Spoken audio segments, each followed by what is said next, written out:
안녕하십니까. 컨유교육의 총괄대표 김동수입니다.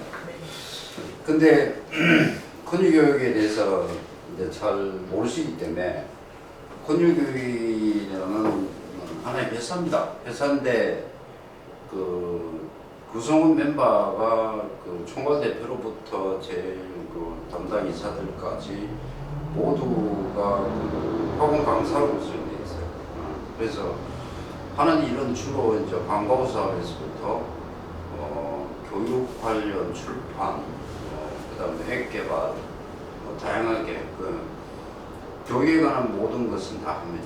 그래서 이제 우선에서 지금 잘 모르는데 한 내년쯤 되면 잘 알게 되겠지 않을까 싶어요. 그리고 이제 가이로 사업은 그 컨유교육에 소속되어 있는 자매학원입니다. 그렇게 말씀드리고. 우선에 이제 어저께 전국 포고 설명회에 이어가지고 오늘 울산 외고인데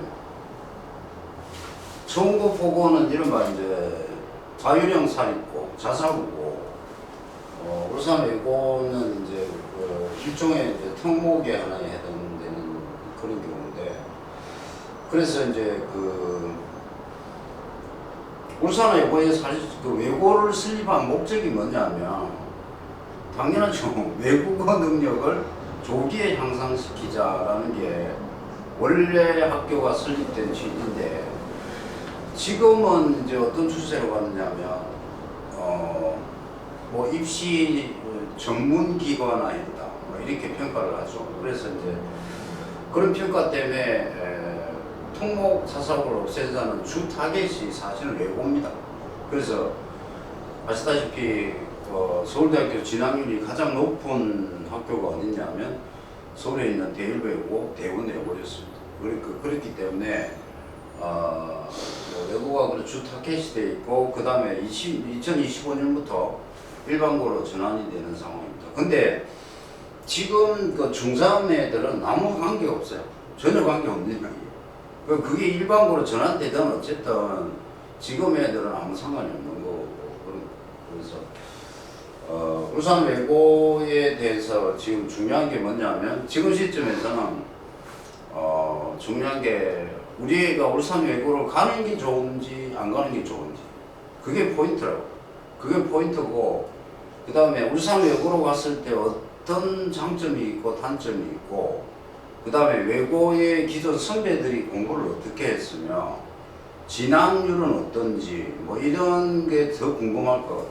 그래서 그 부분에 대해서 간단 명료하게 설명을 진행하도록 하겠습니다. 그 다음에 일단 외고 학교자 발표가 나오고 나면 한 29일쯤인가 그렇던데 아무튼 외고 발표가 나오게 되면 그때 따로 외고 합격 자반 설명회를 다시 진행을 할 겁니다.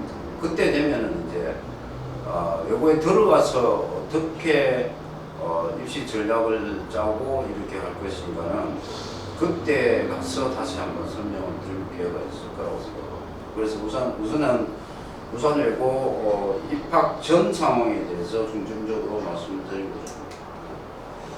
자, 첫 번째가 우리 애가 울산 외고로 갔을 때 어떤 장점이 있고 어떤 단점이 있느냐. 세상 반사는 장점만 있는 거 절대 없고 단점만 있는 거 절대 없습니다. 마찬가지로 양면성을 띠고 있기 때문에 장점이 있는 반면에 단점도 있고 그렇습니다. 그러나 우리가 그 중에서 선택을 해야 될 부분은 뭐냐면 얼마나 효율성을 갖고 접근하느냐를 가지고 선택을 해야 된다고 생각합니다. 그래서 전에 말씀드리면 하나의 장점이 될 수 있는데 울산 외고는 뛰어난 교사진과 학습 환경을 갖추고 있다. 근데 뛰어난 교사진이라고 제가 평가를 했는데 뭐 그저 그렇습니다. 울산 외고이고 이거는 이제 특목이나 청운고나 호출고 같은 경우는 좀 이제 정말 좀 차별화되는 셈들이 많은데 울산 외고는 제가 알고 있는 울산 외고는 그렇게 뛰어난 강사들은 별로 갖추지 못했어요. 그 다음에 학습 환경이라는 거는 뭐냐면 이거는 이제 뭐냐면 뭐 울산 외고의 위치가 북부에 위치해 있고 그렇기 때문에 첫 번째로 볼 때 그나마 그래도 일반고 쌤보다는 가르치는 쌤들의 퀄리티 면에서 좀 낫다는 거고, 그 다음 두 번째는 우산외고라는 집단 속에 이렇게 소속이 되면 그 주변이 자기하고 꿈꾸는 바가 비슷한 애들이 모여있는 동일 집단이라는 거예요. 그래서 그 속에서 서로 간에 경쟁도 하고, 그 다음에 서로 간에 이렇게 상호작용을 하면서 학교 3년 생활을 하는 그런 이점이 있습니다. 그게 좋은 친구가 있죠. 좋은 친구가 있고, 그 다음에 학습 환경적인 면에서 볼 때 역시 좀 일반고보다는 훨씬 나은 학습 환경을 갖고 있습니다. 이 학습 환경이라는 거는 교과 커리큘럼, 그 교과 과정이라든가 교과목이라든가 학습 이런 것들이 상당히 다양성을 띠고 있고, 그 다음에 동아리 활동 이런 것들이 상당히 다양합니다. 그런 면에서 이제 일반고하고의 두드러진 차이점이 있다고 말씀드릴 수 있습니다. 그 다음에 특색 있는 교과와 자율활동이다. 조금 전에 말씀드린 그 부분인데요. 그래서 이제 우산 외고의 교과는 어떤 특징을 지니고 있는가는 일반고와 비교를 하면서 제가 설명을 드리도록 하겠습니다. 그 다음에 기숙사 생활의 장단점이 상존한다. 중3이면 아직 어리잖아요. 아직 어린 애들이 이제 어릴 때부터 부모 곁을 떠나가지고 기숙사 생활을 해야 되는데, 여기에 참 좋은 점이야. 뭐 어머님들 다 아시다시피 가면 친구들하고 어울릴 수 있고 뭐 이런 부분이 있는데, 그렇지 못한 경우가 있습니다. 왜냐하면 지가 굉장히 내성적이고 중학교 때부터 생활을 할 때 지 혼자 위주로 생활했던 애들은 여기 가면 안 됩니다. 제가 수탁이 많은 애들 봤는데 기숙사 생활이라든가 집단 생활에 적응을 못 해가지고 1학년 1학기를 망치는 애들을 내가 수탁이 봤습니다. 그러니까 외고도 그 외고에서 1학년 1학기 때 전학률이 굉장히 많습니다. 심합니다. 퍼센트가 높아요. 그러니까 항상 그 진학에 대해서 결정을 하실 때 자기 아이가 어떤 걸 잘하고 어떤 걸 못하는가 이런 것도 생각을 하셔야 돼요. 무조건 뭐 학교 레벨만 이렇게 볼 게 아니라는 거죠. 그 다음에 이제 그 교과 성적이 상대적으로 불리함을 극복해야 됩니다. 이 부분이 그 지금 어머님들 마인드를 좀 바꿔야 되는데, 어떻게 바꿔야 되느냐면, 지금은 시대가 시대인 만큼 옛날 어머님 때나 아니면 아버님 때, 저희들 때 뭐 성적만 보고 대학을 가던 시절 지났습니다. 그 지났기 때문에 교과 성적의 상대적 불리함이라 이런 거는 다 아시는 부분이에요. 다 알아요. 왜냐하면 일반고 가면 교과 성적이 상대적으로 좀 좋아질 수도 있다는 거죠. 근데 그거는 어머님 그 어떻게 봐야 되느냐면, 울산 외고에서 이제 그 들어가서 경쟁하면서 한 3등급에서 한 5등급을 유지하는 학생하고, 학고나 뭐 이런 신정고나 이런 일반고에서 한 3등급에서 5등급을 유지하는 거하고, 대학은 같이 보지 않습니다. 같이 안 본다. 같은 레벨로 보지 않는다. 그러니까 이거는 어떤 근거를 갖고 얘기하는가는 제가 제일 마지막에 데이터를 분석해 드리면서 이 말씀을 포인트로 좀 하려고 합니다. 사실 이게 포인트예요. 그 다음에 수시와 정수의 함수 관계인데요. 대학이 이제 대학 입시가 크게 나누어서 수시와 정시로 나누는데, 수시는 학생부 교과 전형, 학생부 종합 전형, 논술, 그 다음에 정시는 수능 뭐 이렇게 나누어지는데, 항상 그 전체적으로 그림을 잡을 때 정시를 우선을 놓고 그 다음에 수시를 이제 부가적인 요소로 잡아야 됩니다. 그러니까 울산 지역에 잘못된 그 입시 컨설팅 경우가, 이게 왜 이렇게 잘못된 경우가 생기느냐면, 대부분의 학교에서 진행하는 그 입시 설명회라든가 이런 거 보면 오직 말하는 게 학생부 종합전형 이것만 얘기합니다. 근데 그거는 이제 그 학교 입장에서는 그럴 수밖에 없기 때문에 그렇다는 거고, 우리는 학교를 벗어나서 이렇게 전체적인 시각으로 입시를 들여다봤을 때 입시는 뭐니 해도 정시를 우선으로 하는 겁니다. 그 다음에 수시가 거기에 병행이 돼야 된다는 이야기를 말씀드리고 싶습니다. 이것도 좀 이따가 구체적으로 제가 말씀드릴게요. 자, 울산 외고 애들이 그 졸업을 했어. 그럼 대학을 다 가느냐?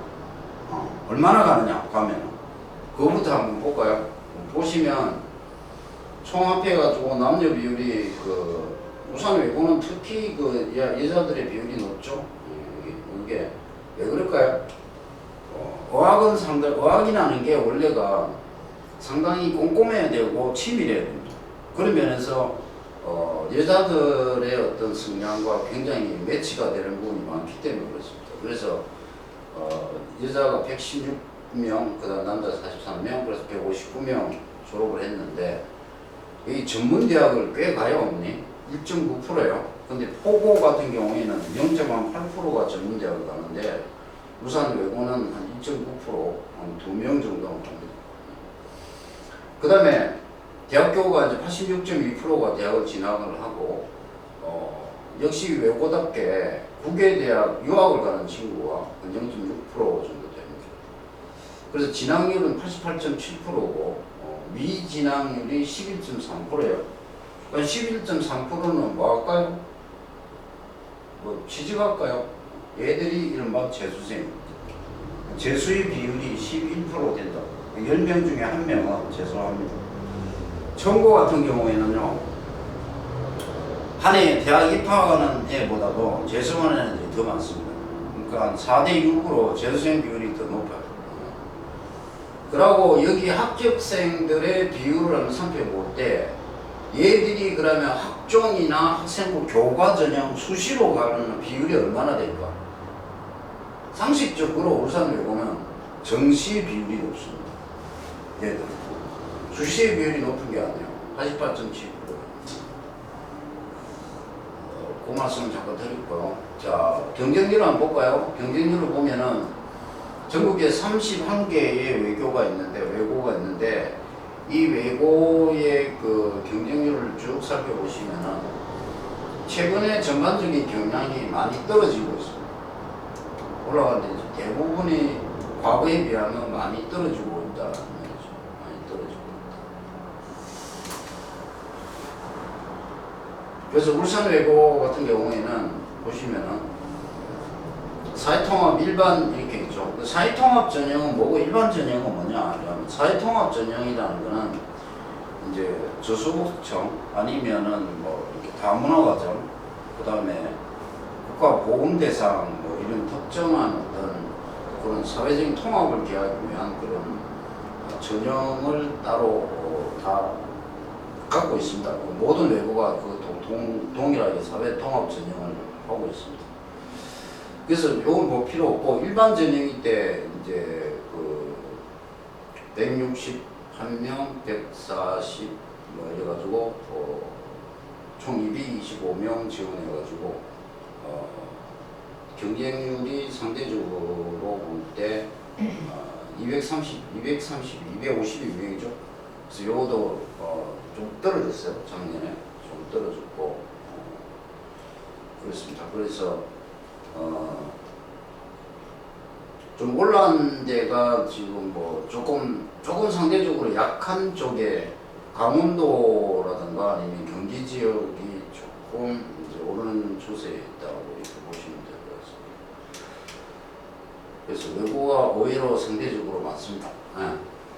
울산 외고 전형 일정은 잘 아시다시피 원서 접수가 이렇게 12월 14일, 16일까지 원서 접수를 해야 됩니다. 그래서 진학사 원서 접수 홈페이지에서 이렇게 해야 되고요. 그 다음에 자기소개서 입력도 마찬가지로 해서 동시에 올려줘야 됩니다. 그 다음에 서류조처럼 다음에 이렇게 하면 되고 1차 학기자 발표가 12월 19일 토요일입니다.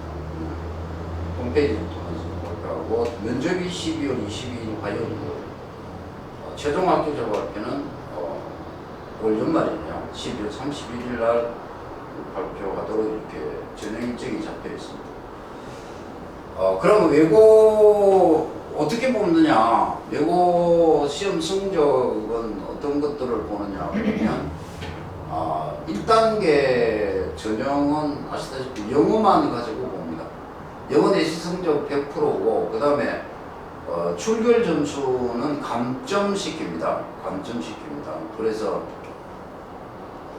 그 다음에 이제 1, 2, 3학년을 다 보느냐? 아니고요. 2학년 그 다음에 3학년을 봅니다. 그죠? 2학년 성적과 3학년 성적. 그 다음에 만일에 영어 성적이 동점 처리가 될 때는 뭘 보느냐? 우선에 국어 성적을 가장 먼저 봅니다. 근데 국어 성적의 가장 우선순위는 3학년 2학기 국어 성적을 봅니다. 그 다음에는 이제 사회를 보죠. 3학년 2학기 국어가 만약에 또 동점이다. 그 다음에는 이제 사회 성적을 봅니다. 사회 성적을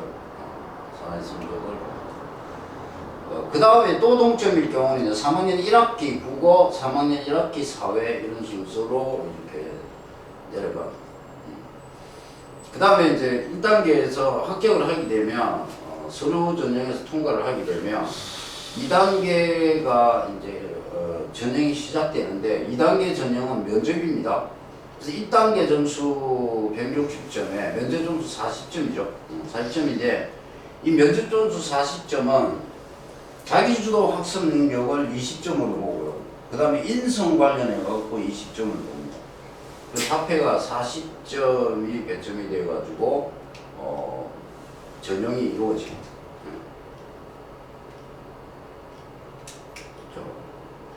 성적 이제 반영방법은 제가 이렇게 아까 말씀드린 대로 중학교 2학년, 3학년 4개학기 영어 환산 점수의 합으로 하되 반영 비율은 표 이와 같이 학기별로 빈등하게 반영한다. 여기 밑에 있죠, 어머니? 여기 보시면은 1학기, 2학기 다 똑같아요. 25%씩이요. 4개 나눠서. 근데 이게 이제 외고의 특징이에요. 청구나 포출 같은 경우에는 학기당 배정도 3학년 2학기를 더 많이 둬요. 3학년 1학기보다는 2학기 뭐 이런 식으로 학기당 배점 주는 것도 이게 차이가 있지만 과목 간에도 차이가 있거든요. 과목 간에도 이제 청구나 포출고 같은 경우는 수학을 35%, 영어를 30%, 국어를 20%뭐 이렇게 배율이 되어 있는데 외고는 그러지 않습니다. 외고는 전학기 똑같이 25% 비율로 두고 그 다음에 과목당 비중도 그렇게 따지지 않습니다. 영어만 일단 보기 때문에 그런 특성이 있다는 걸 알아야 되겠죠. 그래서 이제 점수를 어떻게 환산하느냐면 성취도 수준 A, B, C, D, E로 나오잖아요. 나눠가지고 성취도 수준이 A의 경우에는 환산 점수가 40점입니다. 40점에 이거 뭐 1, 2, 네 학기를 이제 같이 곱하게 되면 점수가 나오죠. 그렇게 점수 환산을 하고요. 그 다음에 2단계 면접 전형 방법은요. 면접 전형 방법은 자기주도 학습 능력하고 인성 능력인데 자기주도 학습이라는 거는 학습 과정에서 지가 어떤 식으로 공부를 했느냐 하는 부분이요. 요거는 이제 자기 소개서하고 관련성을 많이 맺고 있기 때문에 자기 소개서를 잘 써야 됩니다. 그 다음에 이제 인성 능력이라는 거는 뭐냐면 나눔과 봉사, 배품 뭐 이런 것들 많이 봐요. 그 다음에 학교 생활의 규칙이라든가 이런 것들을 얼마나 잘 지키느냐 이런 것들을 묻는 요소들. 그래서 요거 두 개 20점씩 20점씩 합해가지고 면접 점수를 산출을 합니다. 그러면 결론적으로 울산 외고 같은 경우에는 입학 전형의 포인트가 되는 게 영어 점수는 대체로 비슷합니다. 또 똑같아요. 그러니까 어디서 잡아가느냐? 자기소개서, 면접에서 결정이 됩니다.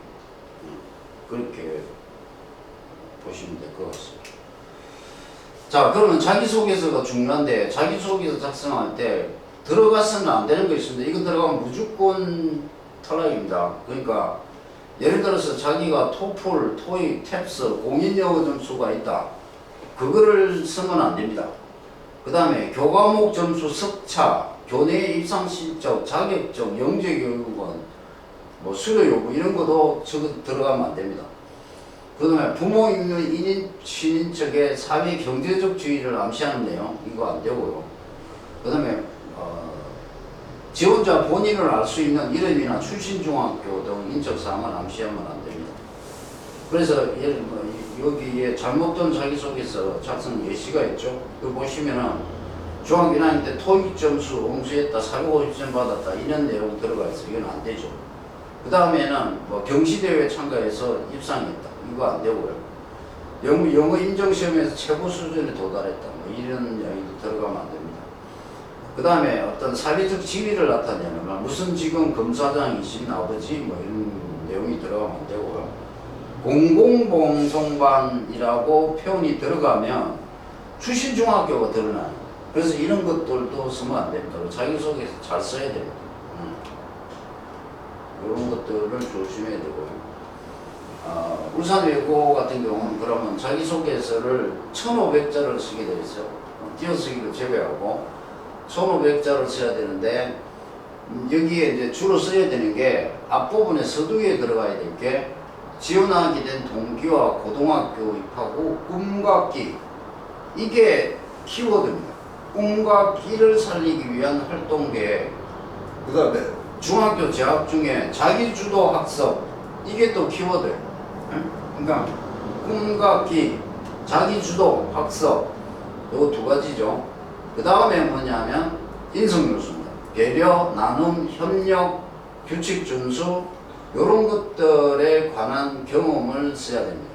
써야 되는데 자기소개서의 핵심을 잘못 생각하는 사람들이 있어요. 뭐가 잘못 생각하느냐면 애들 자기소개서 수학을 보면 자기의 문장력을 갖다가 드러내려고 막 하는 경우가 많아요. 다시 말해서 무슨 시적인 표현이라든지 뭐 이런 게 언유적인 표현, 비유적인 표현 이런 게 많이 들어가는데 그런 거는 전혀 도움이 되지 않는다는 거죠. 그럼 어떻게 써야 되느냐 그러면 다음에 제가 그 예시문을 밝혀놨습니다. 여기 보시면 합격자가 직접 쓴 거예요. 그거 보시면은 지원 동기에 대한 게 나옵니다. 꼴찌, 세계 최고의 신경외과 의사가 되다 라는 책에서 벤 카슨 박사가 수술에 성공하는 모습에 감동을 받았다. 이후 생명에 직결되는 이렇게 스며가면서 그렇게 갖춘 의사로 성장하고자 무슨 고등학교에 지원했다. 요렇게 해서 여기서 키워가 뭘까요?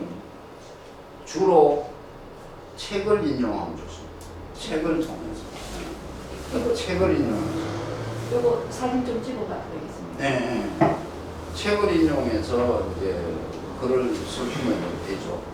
근데 중요한 건 뭐냐면 책도 지가 완전히 자신 이해하고 이렇게 숙지할 정도로 자신 있는 책을 언급해야지 어설픈 책을 갖다가 언급했다가는 나중에 면접에서 이게 면접 질문의 대상이 됩니다. 그렇기 때문에 답을 못하면 이제 오히려 마이너스가 될 수 있으니까 가장 자신 있는 쪽을 해야 되지 않을까 싶고요. 그 다음에 두 번째가 이제 진학 후 계획을 묻거든요. 너 우리 고등학교 와갖고 그 다음 뭐 할 거냐? 이걸 물어요. 이걸 밝혀줘야 돼요. 그래서 내가 양서 읽기 프로그램에 참여했다. 그러니까 이 진학 후 계획을 잘 쓰려고 그러면 학교 커리큘럼 이런 것들을 잘 알아야 돼요. 동아리 활동의 그 학교의 특성이 뭔가 이런 거를 잘 파악하고 그 다음에 여기 진학 후 계획을 써가는 거예요. 그러니까 여기 예시문을 보시면 외고에 가서는 양서 읽기 프로그램에 참여해서 영어 원서로 영어 실력을 향상시키고 뭐 이런 식으로 이렇게 동아리 활동에 대한 이야기를 하면서 졸업 후에는 성균관대 글로벌 바이오 메디컬 엔지니어링 학과에 진학하고 싶다. 이렇게 나와 있거든요. 그래서 이렇게 그 진학 후 계획이 반드시 들어가줘야 됩니다. 그 다음에 인성의 요소가 아까 나눔이라든가 배려, 봉사정신 이런 것들이 인성인데 여기 학생은 학기 초에 아주 내성적인 학생을 이제 같이 다가가서 말을 건네고 학생의 어떤 그 내성적인 학생의 친구가 되고 힘이 되어 줬다 하는 내용입니다.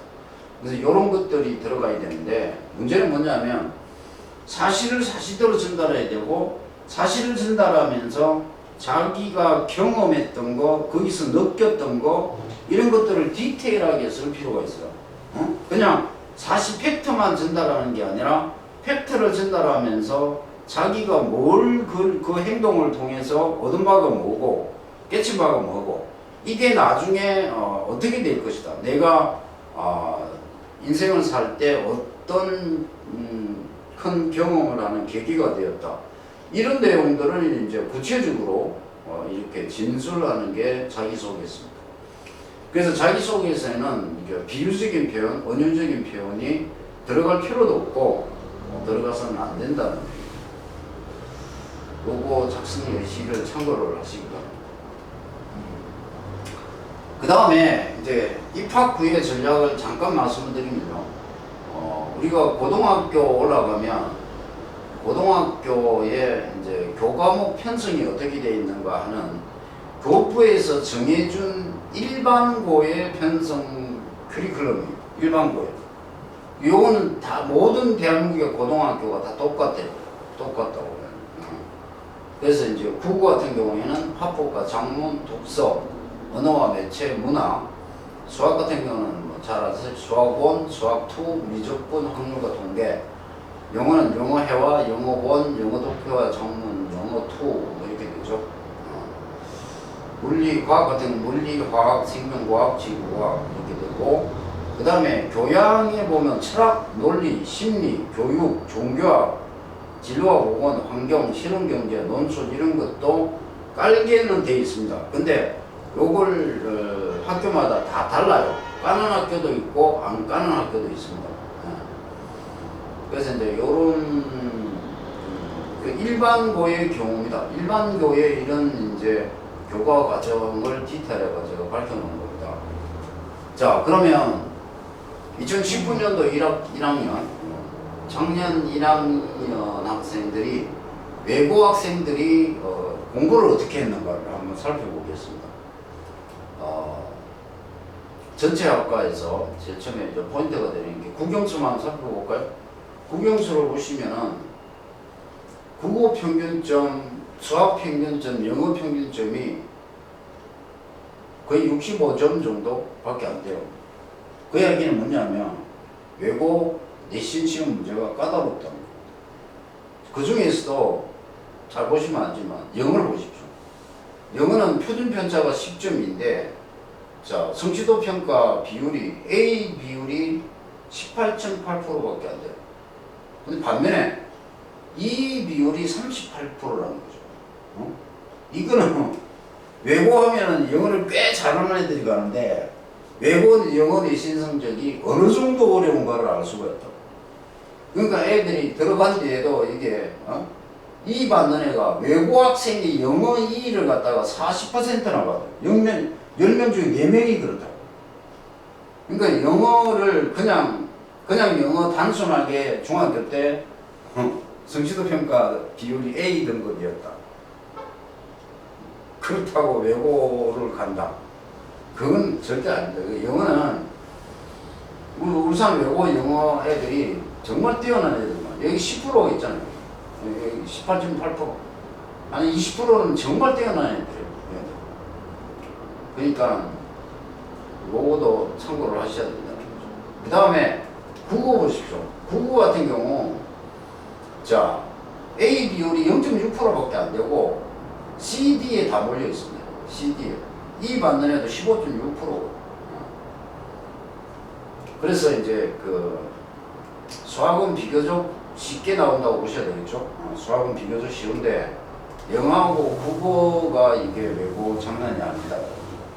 이거는 이게 영어가 왜 그런가 하면 제가 외고 학생 많이 다려봐서 아는데 일반 학원에서도 외고반을 받지 않는 학원들이 있습니다. 왜? 학원 때는 왜 그러냐면 중간고사 같은 경우 1학년 1학기 때 중간고사 시험 범위가 그 학생이 읽어야 될 그 자료가 한 이 정도 됩니다. 두께가. 그러니까 엄청난 거예요. 엄청나게 빡시게 시킵니다. 영어 같은 경우는. 그러니까 그걸 학원에서 진도를 다 못 빼줘요. 다 못 빼주니까 학원에서도 아유 이거 도저히 못하겠다 이러면서 외국 안 맞는 학원도 엄청나게 많습니다. 그래서 이런 부분들을 좀 살피고 인지하고 들어가야 되지 않을까 싶고, 그 다음에 여기 제가 보시면 심화 영어 회화라는 표시를 빨갛게 해놨죠. 왜 빨갛게 해놨을까요? 심화 영어 뭐 이거 심화 수학이라는 거요. 이게 성적표만 보면 아 얘가 특목 자사고네, 이걸 대학의 입학사정관들은 안다는 거예요. 알아요, 이게. 이거 보면 알아요. 그냥 학교 프로파일을 이제 제출을 안 하기 때문에, 그 다음에 자기가 어느 학교인가도 밝히지 않은 블라인드 상태로 전형이 진행되기 때문에 모를 것 같아도 이거 보면 다 압니다. 다 드러납니다. 그러니까 대학의 입학사정관들은 내신 성적을 일반고 1등급과 외고나 아니면 중고 1등급을 똑바로 쳐보지 않는다는 겁니다.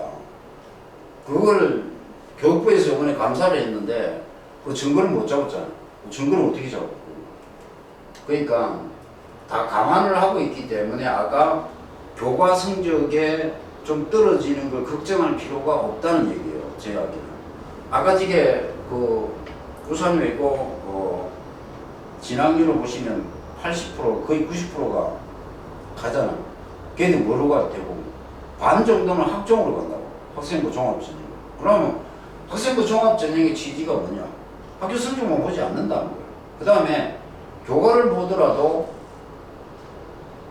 반영 고려를 한다는 거예요. 아니 그 세상의 그 공평이라는 의미로 유추해 볼 때 일반고 학생들하고 분명히 이제 특목고, 자사고가 아직까지 살아있는 상황에서 그럼 입학 대학에서 그걸 모르고 있을까요? 다 압니다. 그러니까 흔히 이렇게 이야기합니다. 청원고에서 4등급, 5등급을 유지하면 중간만 유지해도 서울대 연구대 간다는 거예요. 그러니까 그거를 이제 학부모님들은 잘 모르시죠. 모르니까 이제 들어갔고 내신 성적 분리해갖고 어쩌나 이러는데 그럴 필요 없다는 거예요. 그건 걱정 안 하셔도 대학에서 다 알아서 하고 있다.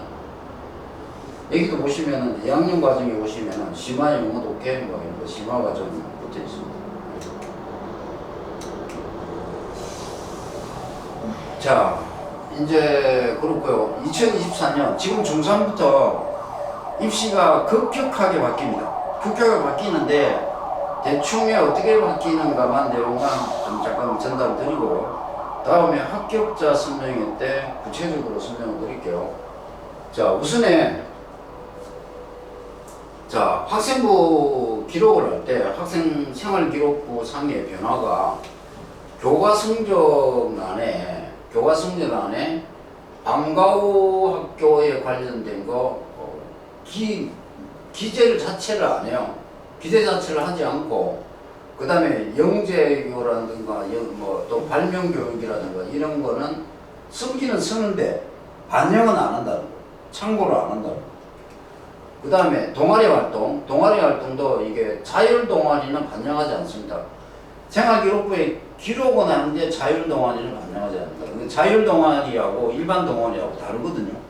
자율 동아리는 학교마다 다 달라요. 근데 그런 자율 동아리들은 반영을 하지 않는다. 소논문을 기재하지 않는다. 소논문이 뭐냐면 이제 그 논문 형식으로 어떤 간단한 걸 소라고 그래요. 이제 그런 것들을 지금까지 반영을 해왔죠. 반영을 해왔는데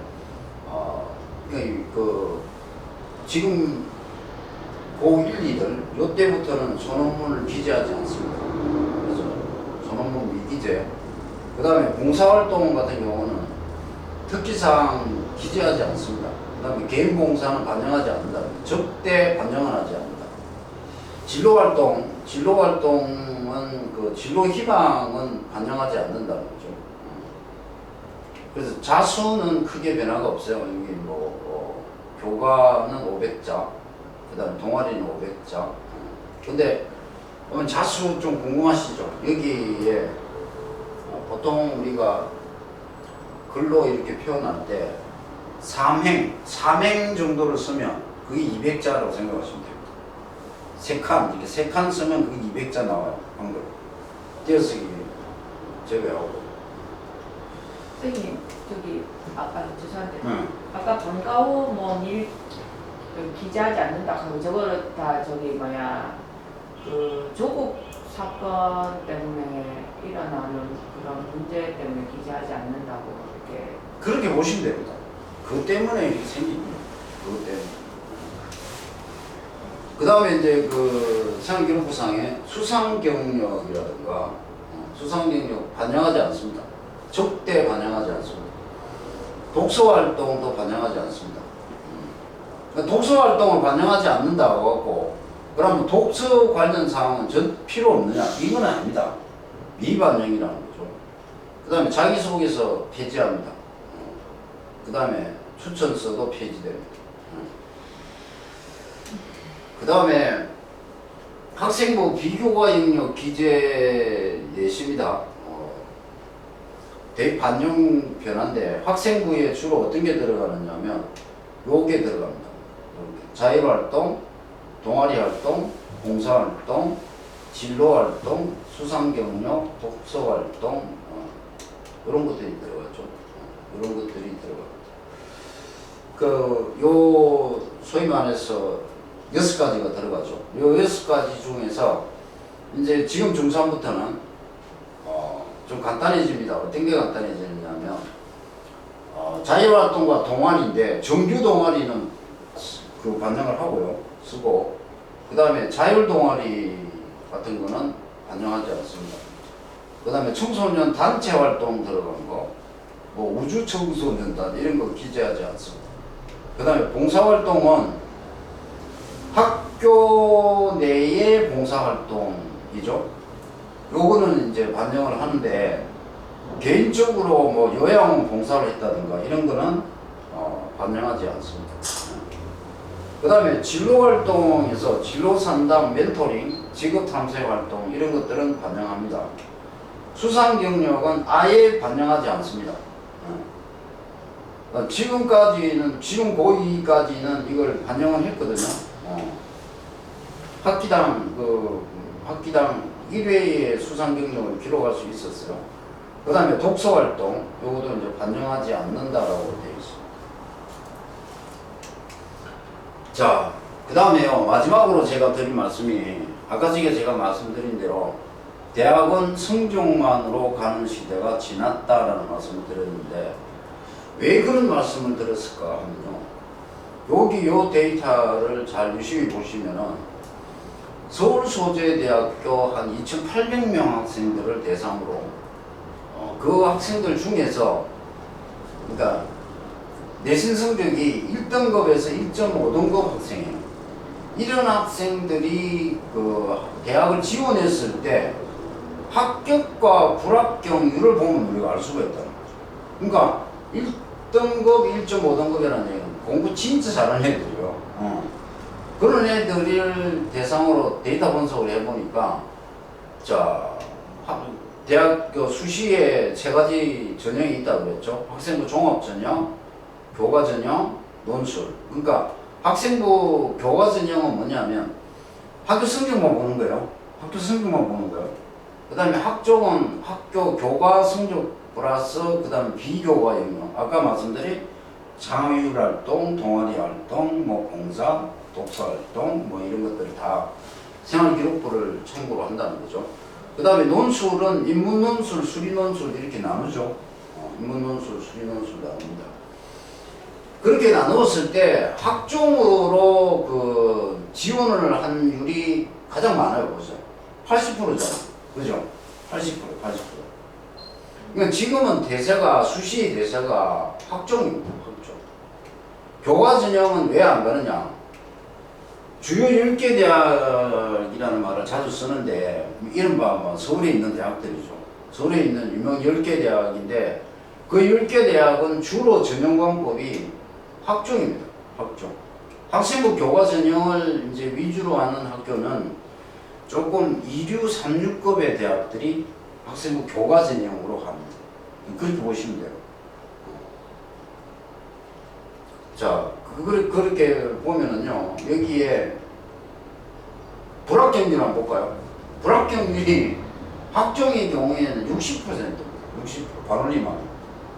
교과 전형인데도 불구하고 이게 41%가 떨어져요. 그죠? 이 공부 짱한 아들이. 그러면 우리가 생각해 볼게.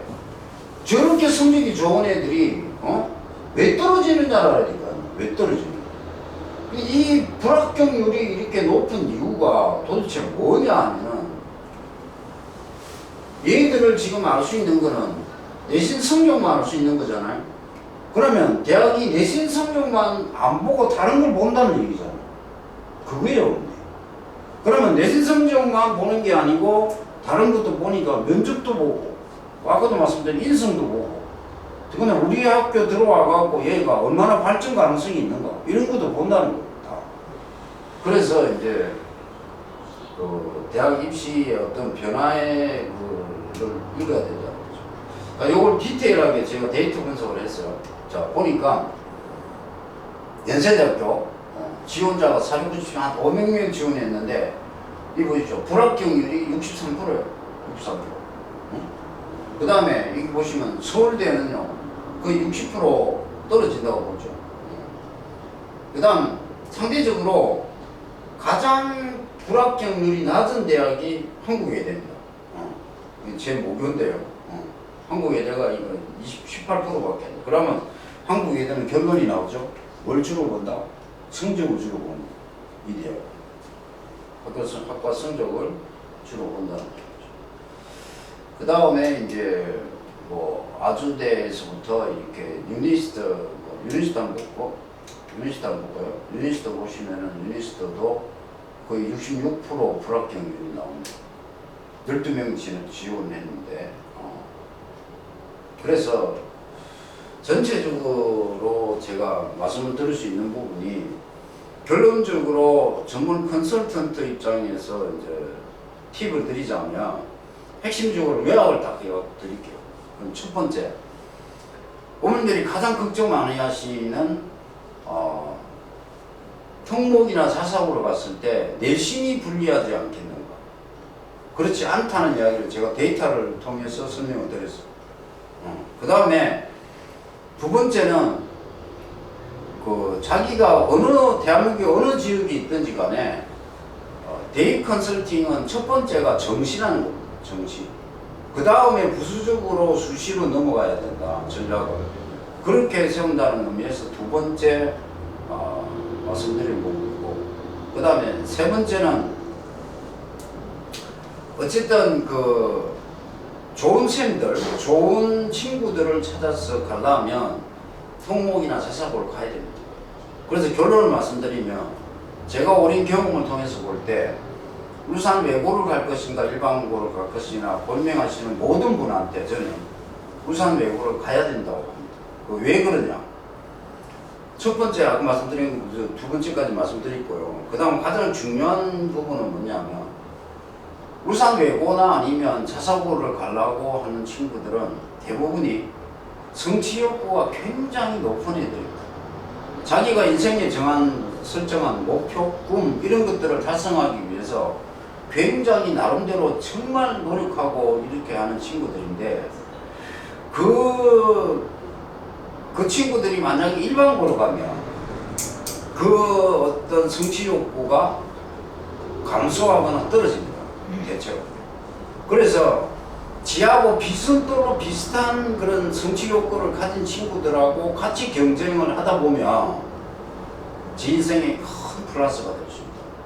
그래서 이제 그런 면에서 볼 때 가급적이면 울산 외고를 진학하는 게 좋다라는 결론을 저는 말씀을 드리고 싶습니다. 그래서 오늘 간단하게 요약을 했고요. 다음에 또 시간이 되면 구체적으로 그 입시가 어떻게 변화를 하고 있고 어떻게 하면 우리 애들이 좀 쉽게 대학을 갈 수 있을까, 뭐 이런 부분에 대해서 아까 제가 대학은 성적 순으로 가는 시대가 지났다고 했는데 그러면 어떤 방법으로 성적이 나쁜데 그러면 대학을 갈 수도 있다는 얘기잖아요. 그럼 어떻게 갈 것인가? 뭐 이런 부분에 대한 여러 가지 팁을 다음 시간이 되면 말씀드리도록 하겠습니다. 오늘 부산 외고 입학 설명회를 마치도록 하겠습니다. 감사합니다.